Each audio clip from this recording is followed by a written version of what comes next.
So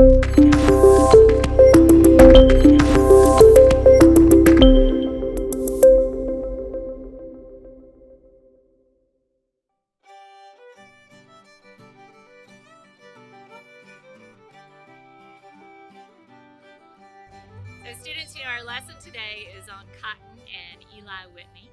And I am standing in a small patch of cotton out here at the Living History Farm. And I just wanted to take a minute to show you the parts of the plant. So when cotton blooms, it opens up like this, and you have a yellow bloom, and then they eventually kind of turn this pinkish purple color.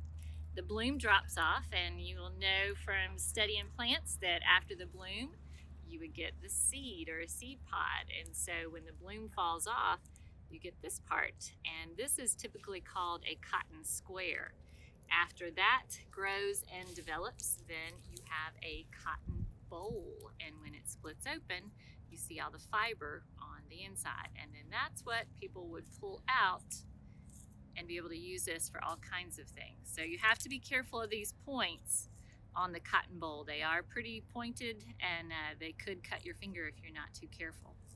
Now, I said that people would pick cotton, and then we use this for all kinds of things.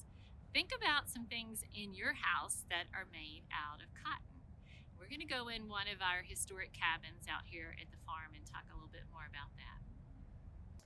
All right, students, did you think of some things in your house that have cotton in them? Maybe some of your clothing has cotton in it.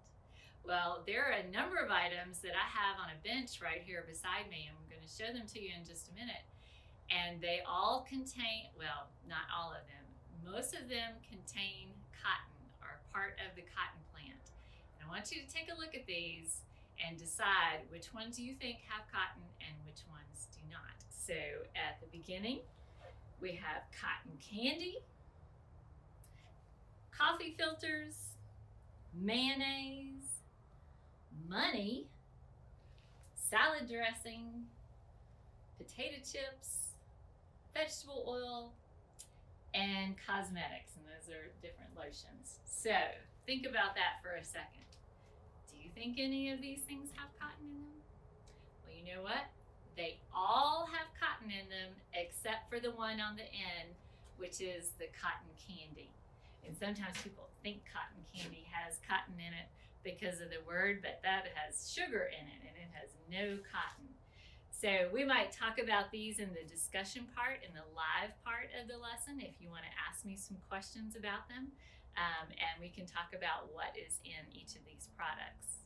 All right, now what I'd like to show you is how they would get the seeds out of cotton. We call that ginning the cotton. So I have a lot of cotton in this basket that's from our field. It's just raw cotton. It's raw because nothing has been done to it yet. And it has a number of seeds in it. And the way to get the seeds out by hand is just to pick them out. And so it takes me a few seconds to get the fibers off of the seed. And I have to pick. The fibers are stuck on the seeds, and I end up with that little fuzzy seed there. Okay? And we will talk some more about Eli Whitney's invention that would get these seeds out much faster. So I might have to work for 15 minutes, maybe 30 minutes or so to get this one clean. And can you imagine how long it would take me to do this whole basket? So hours and hours of work. With the invention of the cotton gin, it sped up the process by at least 50 times faster, depending on how fast you are. All right, so we've got a lot of cotton seeds in our basket here, along with a cotton boll. And this is the boll before it splits open. But these are all cotton seeds. So of course we would save some of these to plant. But you know what? These all have uses, or all these seeds are very useful. So we take these seeds, and if you had a cotton seed press, you would take a lot of the seeds and press them, and oil will come out of those seeds. So cottonseed oil. And that's the product that's in, or the ingredient that is in a number of the products that we just saw on the bench, cottonseed oil. All right, so we've got the cotton all ginned, let's say. We've got all the seeds out of it. Then what happens to it? Well, then you would need to card the cotton. So carding the cotton involves, if you do it by hand, involves using these two little things. These are cotton cards, and I'll put some cotton on the card, and there are little wires on here. It kind of looks like a brush that people use to brush their pet. And what I would do then is to brush this cotton, and I'll do this maybe, I don't know, 15, 20 times or so to do a really good job. I'll quit a little bit early so we can get on with it here, but it looks like I've kind of made a mess with it, and I've got the fibers stuck down in here. What I've done is to straighten out the fibers, sort of to organize them. They're mostly going in the same direction, and then I'll get it off like this. So you can see kind of that little fluffy row of cotton here. And this is what would be used to feed into a spinning wheel to then turn it into your thread, which would then be woven on a loom.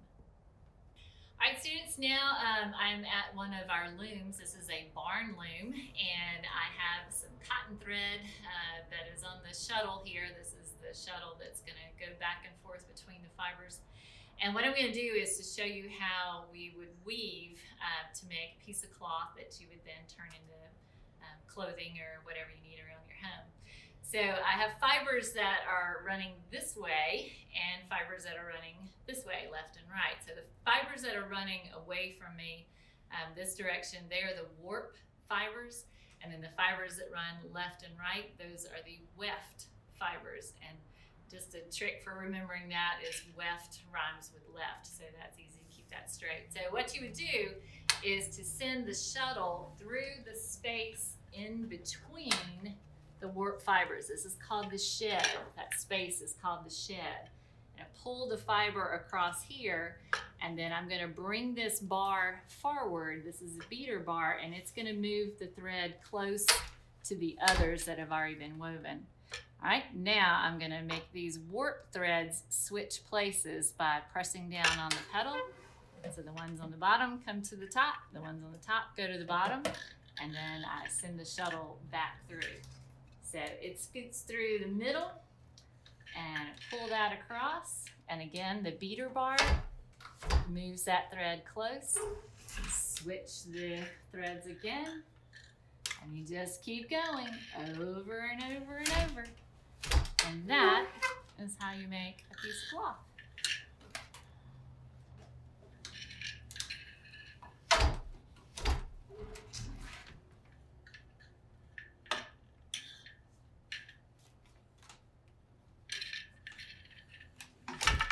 So we've had a good look at cotton down here on the Living History Farm, and we are going to talk some more about Eli Whitney and his invention.